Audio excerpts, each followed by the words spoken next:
All right, all right. Good morning, good evening, good afternoon, ladies and gentlemen. Since you two is Pastor Dow.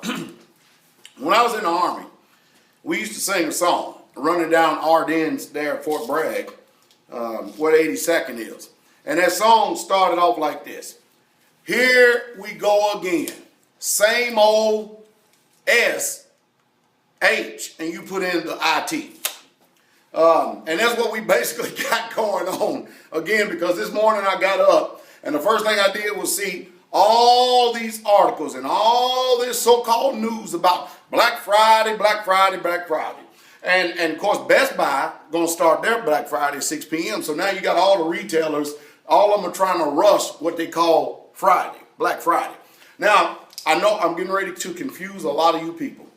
But if we look from a biblical standpoint and viewpoint, since it is that nightfall, they're telling the truth. That day actually started, even though they call it Thursday here in this world. So maybe the world is getting more biblical, which I doubt it. But, you know, it's amazing. And we're going to see all these videos of people going down here literally acting like a bunch of animals, running each other over for a $5 toaster and a $20 microwave. It's crazy.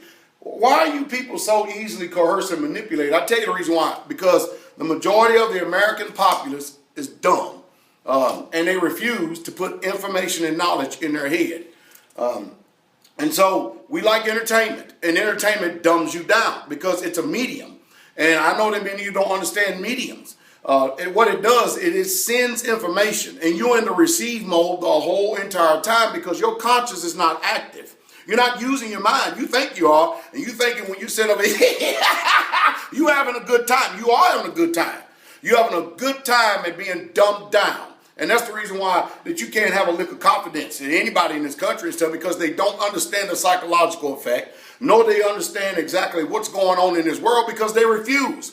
They refuse to do the painstaking task of sitting back and trying to figure out exactly what's going on. But they have conditioned the people so much to the point that anytime somebody comes and tries to tell you the truth, you are already conditioned to fight against them. You are already conditioned to make them an enemy. You are already conditioned to attack them. And that's where we at. That's where we at. But if they get on there and them news media, and you ought to see these news reporters, when they tell you a story, don't you believe one word of it, because when Bill O'Reilly says, we report, you decide, do you understand that? They're going to tell you something, and then they're going to want you to make a decision based on the information the way that they present it. And they're actually deceiving you into thinking that you're using your own volition and exercising self-autonomy, and you're actually getting what they're saying because you choose to either reject or accept what they're saying. And this whole time, you have no idea how many slants, you have no idea how many times they've twisted the story, they warped the story, they distorted the story, because you've been conditioned not only to trust the news media, but you've been conditioned to trust the government, and you've been conditioned to trust this, and the things you should be trusting, you don't trust. And the reason why you don't trust it, because you're too busy being mind numb by the movies, mind numb by entertainment and stuff, and you don't use self-autonomy, so therefore you can't think. And so when I get up here and try to stimulate your thought, to try to tell you how to think, you get offended. And I understand this bizarre behavior, and I said it once, I said it 1,000 times, that this bizarre behavior is deeply and collectively embedded in the subconscious of men's mind. And I don't think the creator universe himself can even remove it. Something has got to give you a spark of life. Something does. Something that has to stimulate you. And sad to say that the only thing that I ever found in this life that actually really truly stimulates thought is when you have a mental train wreck. Is when the ground beneath your feet gives way. When things are going awry and ain't nothing working out. That's when you start thinking. That's when you start thinking. But as long as everything is going good and you're knee slapping, foolishly jesting and jerking and laughing and foolishness, frivolity and losing your mind and busting blood vessels in your neck and everything else, drunk, soberly drunk. You find it good. But it ain't until the pains come in your life and you experience that pain, that's what makes you stronger. And that which doesn't kill you makes you stronger. But what we do is we avoid those painstaking tasks. That's why Americans don't like exercise either, because there's too much pain involved. But, you know, it's real easy to sit down and take a pill. It's real easy to drink a Diet Coke. It's real easy to do all these other things that you think because they said, they tell you, and you're conditioned to receive it. You see, how do you wake up people up? How do you wake up people up? How do you do it? I mean, truth is the only thing that can be desired in the inward parts. Truth is the only thing that can stimulate thought and reason. Black Friday, today, regardless of the history of this country, people going to go out and they're going to stuff their fat guts. They're going to become glutton pigs. And they're going to drink their eggnog. They're going to eat their turkeys. They're going to eat their honey-baked ham.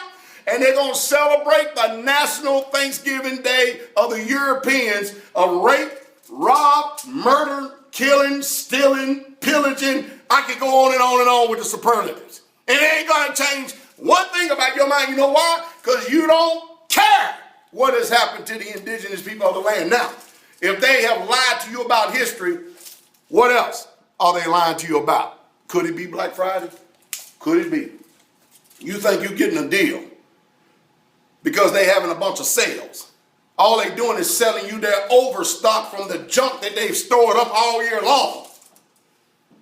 And the majority of stuff that they sell to you retail is really half the cost of what is actually the value of the actual purchase product itself. And then they give you a 10%, a 20%, a 30% discount, and you go stark raving mad and lose your mind. I'm going to stay here. And if I have to go out, probably today will be the day. And if I go out, I'm going to buy some building material. You know the reason why? I'm going to buy some building material because I believe in taking the Federal Reserve notes that end up in his hand, putting it into something tangible that we can end up using.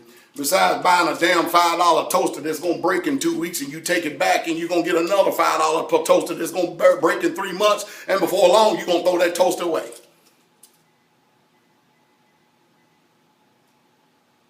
Sometimes I wonder if I'm the only thinking preacher in the world. Wherever it is, I'm not going to tell you to have a good day because it's going to be pretty dang miserable. Hospitals, get ready.